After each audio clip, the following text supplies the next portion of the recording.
За толку пари би отворила центри за лица со посебни потреби или би ги реновирала старите како оне што е во Демир Капја.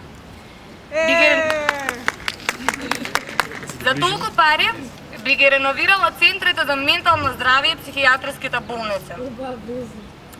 За толку пари би викнала експерти во област на детска развојна психологија кои ќе ги едуцираат наставниците во основните училишта како да работат со деца со посебни потреби. За толку пари би ги подобрила условите за живење во домовите за деца без родители. За толку пари би развила и имплементирала едукацијски програми за психолошко советување и ресоциализација на ризична група на адолесценти или како што милуваат да ги викаат деликвенти, наркомани и така натаму.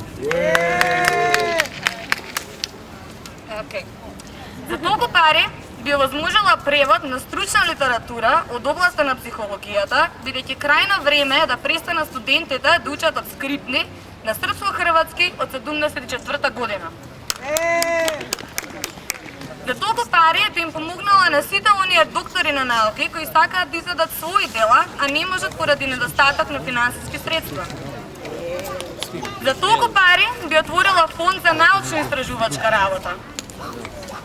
За толку пари би можела да се стандардизираат сите тестови за психодиагностика, за конечно ние психолозите да имаме валидни алатки со кои ќе работиме.